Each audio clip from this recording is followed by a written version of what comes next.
Egungun.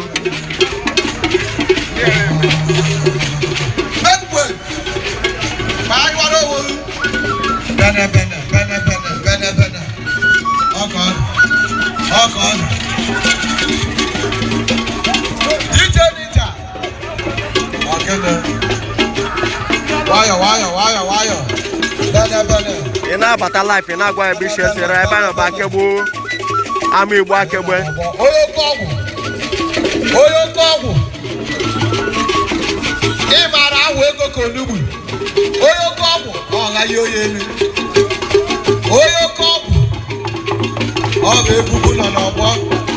Ụmụ nwaanyị gachakwa n'ihu unu. Okwere aka okpoko dị ya n'akpa.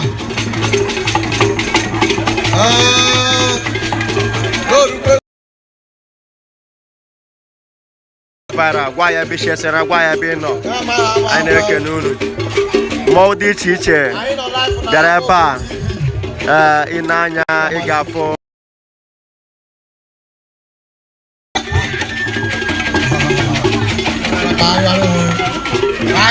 ijele na-apụtakwa nnukwu ijele na-abịa agụbata ọsọ na-abịa oh, don't worry, God, sorry. Wow. Are you bad?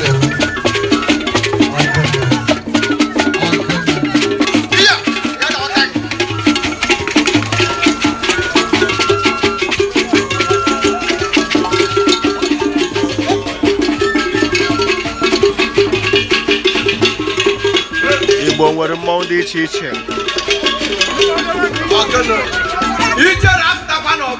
Ijere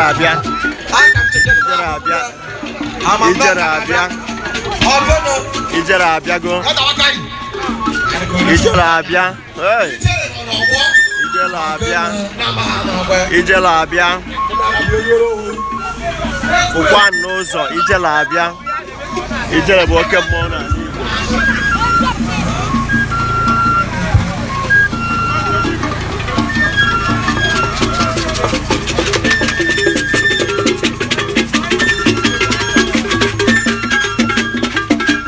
ijele apụta na-eshe vidiyo ka ọ na-aga viral na-agwa ya ebe isi esere na-agwa na ya bụ nnọọ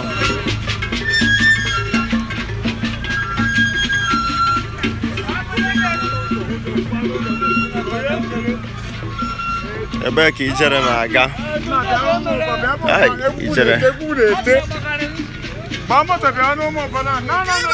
ijere bụ oke mmọnwụ n'ala Igbo na-enye ya na mmọnwụ na-abada agbakọ ọnụ ị na-abata ị na-agwa ya ebe isi ese na-agwa ya ebe ị nọ na-eshekwe vidiyo ka ọ na-aga viral na ijere nnukwu mmọnwụ one of the greatest masquerade in Africa. Unu makwa na agụbata ọfịa na-abịakwa ebe a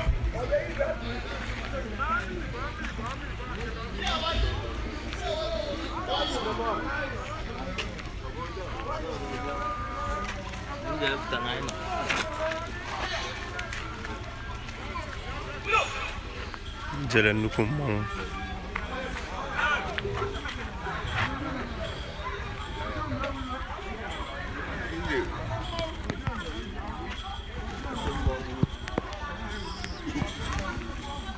ijele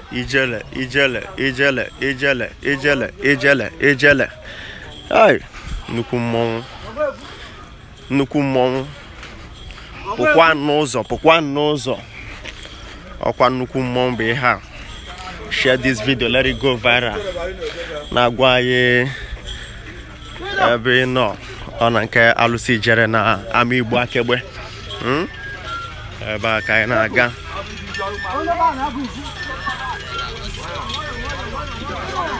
A na-egbu asị ya nwayọ ya were nwayọ.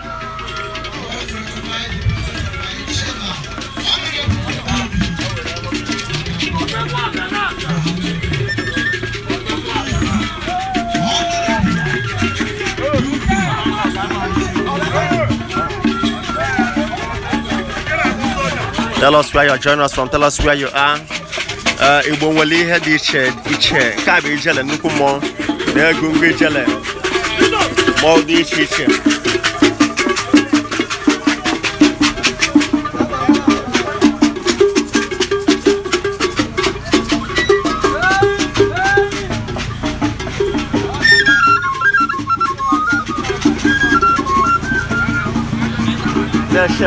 Nation video ka ọ na-aga viral na-agwa na ya bụ nche sere anyị na-agwa na ya bụ nnọ.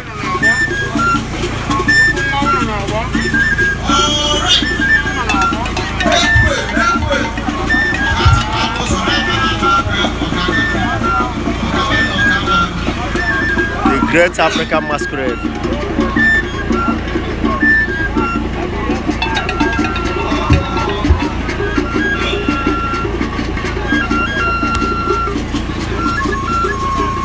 Nnukwu mmọnwụ bụ ihe a. Nyekwa na-efe ọkwa na ijele na n'ọgbọ ijele Amigbo nọ n'ọgbọ.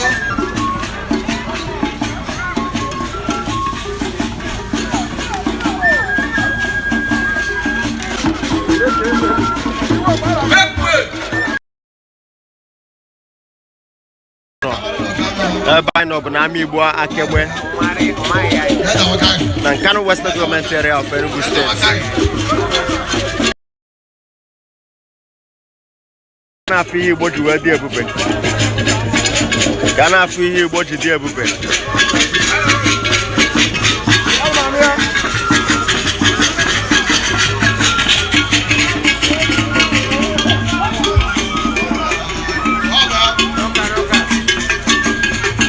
Yes.